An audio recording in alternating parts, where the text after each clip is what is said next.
ఇప్పుడు అమరావతికి ఎవరన్నా రావాలన్నా, అమరావతికి పెట్టుబడులు రావాలన్నా, అమరావతికి ఏదైనా కంపెనీలు రావాలన్నా, ఇప్పుడు దానికి కనెక్టివిటీ అనేది చాలా ఇంపార్టెంట్. అది చాలా ఇటు హైదరాబాద్ రోడ్డుకి, ఇటు చెన్నై, అవును కలకత్తా కారిడార్‌కి దీనికి కనెక్టివిటీ. ఇప్పుడు ఈ అవును విషయంలో ఇప్పుడు చంద్రబాబు నాయుడు ఒక మైల్ స్టోన్ దాటినట్టే అని అంటున్నారు అందరూ. ఎందుకంటే ఔటర్ రింగ్ రోడ్డు నిర్మాణానికి కేంద్రం మొన్న వాళ్ళు గ్రీన్ సిగ్నల్ ఇవ్వటము, అవును అట్లాగే ఇంక ఇన్నర్ రింగ్ రోడ్‌ని కూడా తొందరగా పూర్తి చేయడానికి జరగటం. ఇది చాలా పెద్ద మైల్ స్టోన్ అని చెప్పేసి చెప్తున్నారు. దాని మీద మీరేం చెప్తారు?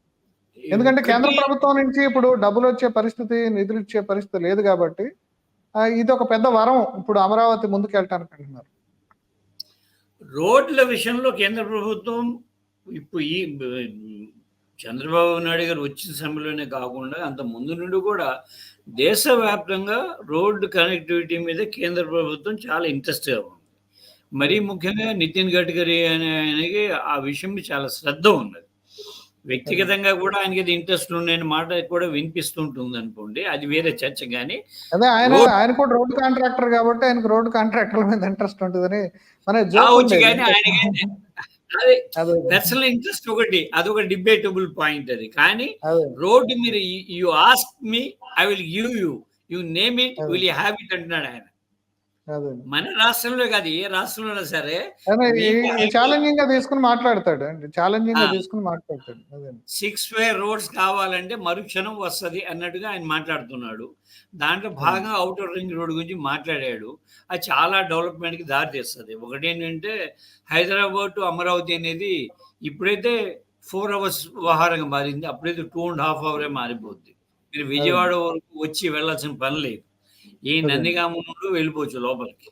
కంచిన్చర్ల దగ్గర అక్కడ ఏదో ఔటర్ రింగ్ రోడ్, అక్కడ కంచిచర్లే, కేసరే ఆ ప్రాంతంలోనే రోడ్డు ఇస్తారు. అది చౌటుపల్లి ఏదో ఉంది కదండి, కంచిచర్ల నుండి అక్కడ వెళ్ళి అక్కడ నుండి ఫెర్రీ దాటి వెళ్తున్నారు చాలా మంది. అక్కడ బ్రిడ్జ్ వేసి అక్కడ ఔటర్ రింగ్ రోడ్ వస్తుంది, 6 lane కాబట్టి. అంత మాత్రం కాకుండా అదే ప్రాంతం నుండి మీరు హనుమాన్ జంక్షన్ కూడా వెళ్ళిపోవచ్చు. Outer ring road Hanuman junction కలుపుతుంది. So without touching Vijayawada you can reach Calcutta road పట్టేయచ్చు మీరు. అదండి ఏ కంచికి ఇప్పుడు ఇబ్రహీంపట్నం దగ్గర ఛత్తీస్గఢ్ రోడ్డు, ఇటేమో ఈ రోడ్లన్నీ కూడా కలిపి ఒక ఔటర్ రింగ్ రోడ్డు ఒక విశాలంగా ఏర్పడి కనెక్టివిటీ పెరిగేదని చెప్పేసి పెరుగుతుందని చెప్తున్నారు. అది చాలా కాలంగా ప్రపోజల్లో ఉంది. వీళ్ళు బహుశా నేషనల్ ప్రాజెక్టులలో స్టేట్ గవర్నమెంట్ ఒక షేర్ ఉంటుంది, 10%, అది ఎక్కువ ఉండదు కానీ ఒక షేర్ ఉంటుంది స్టేట్ గవర్నమెంట్కి. అది పే చేస్తే అది వచ్చేస్తుంది. అది ఛత్తీస్గఢ్ రోడ్డు చాలా కాలంగా ఉంది అది ప్రపోజల్. అది ద ప్రపోజల్ ఈస్ దేర్. కానీ స్టేట్ గవర్నమెంట్ తన షేర్ కట్టాలి కదా. చంద్రబాబు నాయుడు గారికి అట్లాంటి విషయాల్లో కొద్దిగా ఆసక్తి ఎక్కువ కాబట్టి కడతారని నేను అనుకుంటున్నాను. జగన్కి ఆసక్తి లేదు కాబట్టి ఆ డబ్బులు కట్టి ఉండరు అని చెప్పి అనుకుంటున్నాను. ఇప్పుడు ఈ శ్వేతపత్రాలు విడుదల చేయటము, అమరావతి పోలవరం పర్యటన చేయటంతో పాటు మన మొదటిసారిగా ఆయన ఢిల్లీ వెళ్ళారండి. ఆయన ఢిల్లీ వెళ్ళినప్పుడు కూడా అందరి ఆసక్తి ఏంటంటే ఇప్పుడు ఈయన 1,00,000 కోట్లు అడిగారని, వాళ్ళు 25,000 కోట్లు ఇస్తారని, ఈ రకరకాల, అంటే అఫిషియల్ గా ఏమి సమాచారం రాలేదు. ముఖ్యమంత్రి కూడా ప్రెస్ మీట్ పెట్టి ఏం చెప్పలేదు. అంటే ఎవరి ఊహాగానాలు, లేదంటే ఎక్కడైనా ఇప్పుడు మన మిత్రులు విలేకరులు వాళ్ళు లీక్ చేసిన సమాచారం, దాని ద్వారా మనకి ఒక అంచనా వస్తుంది. అంటే మనం వెళ్ళినప్పుడు ఏంటంటే ఇమీడియట్ గా నిధులు ఇచ్చే పరిస్థితి లేదు కాబట్టి ఈ రోడ్లు వీటికి సంబంధించి చేస్తున్నారు. నిధులు ఎంతవరకు ఇస్తారు, ఎలా ఇస్తారు అనేది ఒకటి, ఎంతవరకు అక్కడి నుంచి తెచ్చుకోగలరు అనేది ఇప్పుడు ఒక పెద్ద ఛాలెంజ్ గా కనపడుతుంది. రేపు రాబోయే కేంద్ర ప్రభుత్వ బడ్జెట్ లో కూడా ఏం ప్రొవిజన్ పెడతారు అనేది ఒక ఆసక్తికరమైన అంశం. దీని మీద ఏం చెప్తారు? ఆంధ్రప్రదేశ్ కి స్పెషల్ కేటగిరీ స్టేటస్ వస్తుందని నేను అనుకోవడం లేదండి. అది ముగిసిన కథ అని అనిపిస్తుంది ఇప్పుడు చూస్తుంది. అదే ముగిసిన కథే అనుకుని మనము ఒక అభిప్రాయానికి వచ్చి ప్రాగ్మాటిక్ గా, ఆచరణాత్మకంగా ప్యాకేజీ బేరమాడుకోవడమే కరెక్ట్. అది రాదు. Special status, special category status, ప్రత్యేక తరహా హోదా రాదు. అదే పాయింట్ మీద అక్కడ నితీష్ కుమార్ కూడా ఉన్నాడు. ఇవాళ కేంద్ర ప్రభుత్వం బతుకుతున్నది ఇద్దరు ఆక్సిజన్ మీద. ఒకడు నితీష్ కుమార్, రెండో ఆయన చంద్రబాబు నాయుడు గారు. నితీష్ కుమార్ కూడా స్పెషల్ స్టేటస్ అనే మాటని గట్టిగా బయట పెడుతున్నాడు. అంటే స్టేటస్ తో పాటు స్టేటస్ ఆర్ ప్యాకేజ్ అన్నాడండి. ఆయన కూడా డౌట్ ఉండే ఆ రకంగా మాట్లాడినట్టు. అవునండి, స్టేటస్ అనే మాట సెంటిమెంట్‌గా మార్చారు కాబట్టి పొలిటికల్‌గా స్టేటస్ అని అడుగుతారు వీళ్ళు. కానీ ప్యాకేజ్‌కి సాధ్యమైనంత వెంటనే ప్యాకేజ్‌కి కూడా ఒప్పుకోవాలి. స్టేట్ పీపుల్ కూడా దాన్ని ఇష్యూ చేసుకోకూడదు. లొంగిపోయాడనో, మరొకడనో ఇలాంటి మాటలు మాట్లాడడం వల్ల ఏమవుద్దంటే మనకు నష్టం జరిగింది. అదండి. ప్యాకేజ్ ఓపెన్‌గా తీసుకుంటే 5 ఏళ్ల క్రితమే మనకు రూ. 2,00,000 1,50,000 వచ్చుండేది. అదండి. లేదు ఒక 1,00,000 లేదు 75,000 కోట్లు వచ్చుండేయి. దాన్ని మనము ఒక ఎమోషనల్ పాయింట్ మార్చి పొలిటీషియన్స్ ఇలాంటి డిస్టర్బెన్స్ చాలా చేస్తుంటారు. అంటే ప్రాగ్మాటిక్‌గా ఎమోషనల్ పార్ట్ కింద దీని కింద రాజకీయ నాయకులు ప్రయత్నం చేశారు గానీ మార్చడానికి. ఇప్పుడు తెలంగాణ వేర్పాటువాద ఉద్యమం ఉంది. తెలంగాణ హ్మ్. సెంటిమెంట్ ఎమోషనల్ అయింది. వాళ్ళు సాధించుకోగలిగారు.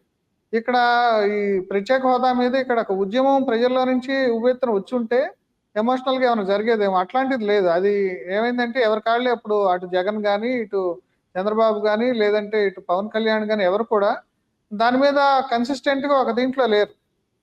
లేపోవటము, ఈ ఉద్యమాలను కూడా ఒకళ్ళు అధికారంలో ఉన్నప్పుడు ఒకళ్ళు అణిచివేయటం ఇవన్నీ జరగటం, ప్రజల్లో కూడా ఎమోషన్స్ లేకుండా పోయినాయి. అందుకనే అది ఫెయిల్ సమైక్య అయిందంటారా? సమైక్య ఆంధ్ర అనేది ఒక అనవసరమైన హ్యాంగ్ ఓవర్‌గా ఆంధ్రలో నడిచిందండి. అదండి. ఆ చర్చ జరిగినప్పుడు నేను మరీ దగ్గరగా కూడా ఉన్నా గవర్నమెంట్‌కి నేను. అదే. వాళ్ళకి చాలా స్పష్టంగా తెలుసు రాష్ట్రం విభజన ఖచ్చితంగా జరుగుతున్నది. కలిపి ఉంచండి అనేటువంటి ఒక డిమాండ్ తప్ప మిగతా ఏ డిమాండ్ చేసినా సరే సమర్థించడానికి కేసీఆర్ సిద్ధంగా ఉన్నాడు. యూ కమ్ అదే. To us with your demands అని చాలా స్పష్టంగా సోనియా గాంధీ నుండి కాంగ్రెస్ నాయకులకు మెసేజ్ వచ్చింది. కలిపి ఉంచండి అనే మాట తప్ప మీరు ఏమైనా కోరండి. అదండి. వాళ్ళు ఇవ్వడానికి సిద్ధం. అసలు చర్చలో పాల్గొనడం అంటేనే విడగొట్టడం కోసం సిద్ధపడటం కదా అన్నట్టుగా సెంటిమెంటలీ చేశారు కొంతమంది. అదండి. అదొక అమాయకత్వం అది. ఆనాటి 2009 నాటి అమాయకత్వం అది. అది జరగల. ఎన్నికల ముందు వాళ్ళు ఇవ్వక తప్పలేదు. ఈళ్ళు డిమాండ్ పెట్టలేకపోయారు. ఆ చివరి రోజుల్లో చిరంజీవిను వెంకయ్య నాయుడు కూడా మాట్లాడకపోతే ఆ సీన్ కూడా లేదు. అదండి. ఇప్పుడున్నటువంటి పునర్విభజన చట్టంలో లాస్ట్ డే మాట్లాడిన ఆంధ్రప్రదేశ్ చెప్పున చిరంజీవి గారు, వెంకయ్య నాయుడే కదండీ! అదండి. వీళ్ళిద్దరే కొన్ని డిమాండ్‌లు పెట్టారు. ఇప్పుడు వీళ్ళిద్దరే కొన్ని డిమాండ్ పెట్టారు. దాంట్లో వాళ్ళిద్దరూ మాట్లాడడం వల్లనైనా ఆ మేరకు మాకేవో కొన్ని వచ్చినియి గానీ, అసలు లేకపోతే వచ్చేయి కాదు. ఇక్కడోళ్ళు పాడు చేశారు. నేను అనుకోవడం దిస్ బ్లేమ్ గోస్ టు ఈ లగడపాటి రాజగోపాల్ అని నేను అనుకుంటాను. ఆయన ఎక్కువ డ్రామా చేసి దీన్ని ఈ చర్చలు జరగకుండా చేశారు. లగడపాటి డ్రామా వల్లనే ప్రత్యేక హోదా అనేది దెబ్బతిందంటారా? అవునండి. నా అభిప్రాయం ప్రకారం అంతే. లేనిపోని అసాధ్యమైన కోరికని సమైక్యాంధ్ర అనే మాట ముందుకు తీసుకొచ్చి, ఒకవైపు విశాలాంధ్ర అని చెప్పేసి ఎప్పుడో 1946లో అన్నటువంటి కమ్యూనిస్ట్ పార్టీలు విత్‌డ్రా అయిపోయి 2009 ఎలక్షన్‌లలో ఈయనతోటి కేసీఆర్ తోటి జత కట్టిన తర్వాత కూడా ఇంకెవరైనా సరే ప్రత్యేక ఆంధ్ర కుదరదు, సమైక్యాంధ్ర అనే మాట మాట్లాడుతున్నారు అర్థం లేని విషయం.